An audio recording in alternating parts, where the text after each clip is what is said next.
અમરેલી શહેરના અખાડા ખાતે કર્મભૂમિ development trust દ્વારા વારસાની રમત કાર્યક્રમનું ભવ્ય આયોજન કરવામાં આવ્યું હતું। નમસ્કાર, ગુજરાત 24 ન્યૂઝમાં આપનું સ્વાગત છે। જોઈએ આજના મહત્વના સમાચાર। નવી પેઢીને આપણી પરંપરાગત અને વારસાગત રમતગમત સાથે પરિચિત કરવાનો તેમજ ભૂલાતી જતી દેશી રમતોને ફરી જીવંત બનાવી બાળકોમાં તેના પ્રત્યે રસ અને જાગૃતિ ઊભી કરવાનો હતો। આ કાર્યક્રમમાં અમરેલી શહેરની વિવિધ શાળાઓના મોટી સંખ્યામાં વિદ્યાર્થીઓએ ઉત્સાહપૂર્વક ભાગ લઈ વિવિધ પરંપરાગત રમતોમાં પોતાની પ્રતિભા દર્શાવી હતી। સમગ્ર કાર્યક્રમ દરમિયાન વિદ્યાર્થીઓમાં અને શિક્ષકોમાં ઉત્સાહ અને આનંદનો માહોલ જોવા મળ્યો હતો। આ આયોજન કર્મભૂમિ ડેવલપમેન્ટ ટ્રસ્ટના માર્ગદર્શન હેઠળ મંત્રી શ્રી કૌશિકભાઈ વેકરિયાના સહયોગથી કરવામાં આવ્યું હતું। કાર્યક્રમના અંતે સ્પર્ધામાં ભાગ લેનાર તમામ વિદ્યાર્થીઓને પ્રોત્સાહિત કરવામાં આવ્યા હતા તેમજ ભાગ લેનાર તમામ શાળાઓને મોમેન્ટો અને સન્માનપત્ર અર્પણ કરવામાં આવ્યા હતા। વિજેતા અને ભાગ લેનાર વિદ્યાર્થીઓનું સન્માન કૌશિકભાઈ વેકરિયા, પીપી સોજિત્રા, અતુલભાઈ કાનાણી સહિતના ઉપસ્થિત અન્ય મહાનુભાવો દ્વારા કરવામાં આવ્યું હતું।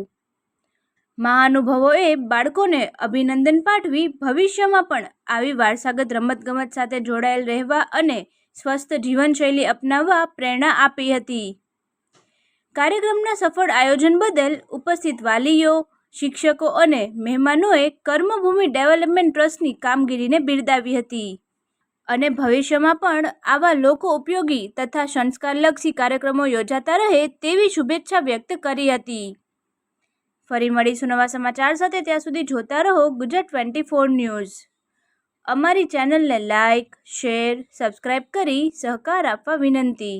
કૌશિકભાઈ વેકરિયા પ્રેરિત કર્તવ્ય ચેરિટેબલ ટ્રસ્ટ દ્વારા આયોજિત આજ રોજ અખાડા મુકામે વારસાઈ રમતોનો ભવ્ય કાર્યક્રમ કરવામાં આવેલ હતો, જેમાં જૂની આપણી વારસાઈ રમતો લખોટી હોય, મ્યુઝિકલ ચેર હોય, દોરડાકૂદ હોય, રસ્સાકેચ હોય, લૂડો હોય, આવી રીતે આ તમામ જૂની રમતોમાં અમરેલી શહેરના તમામ સ્કૂલના બાળકો, વિદ્યાર્થીઓ, શિક્ષકોએ ભાગ લીધેલો હતો અને આ ભવ્ય રમોત્સવમાં આજે વારસાઈ રમતો તરફ વિદ્યાર્થીઓ વળે અને આજના જમાનામાં કોમ્પ્યુટર યુગમાં જે બાળકો કોમ્પ્યુટર ગેમ, વિડીયો ગેમ અને મોબાઈલમાં આખો દિવસ પોતાની જાતને રળે છે, જેથી કરી આર્થિક રીતે અને માનસિક રીતે ખૂબ નુકસાન કરે છે।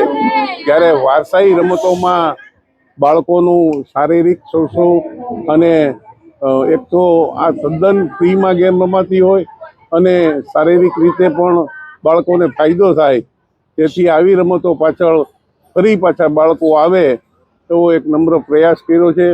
કૌશિકભાઈએ વિકાસની સાથે સાથે આવા બાળકોનું પણ ધ્યાન રાખી આ રમોત્સવ ઉજવવા બદલ ખૂબ ખૂબ અભિનંદન।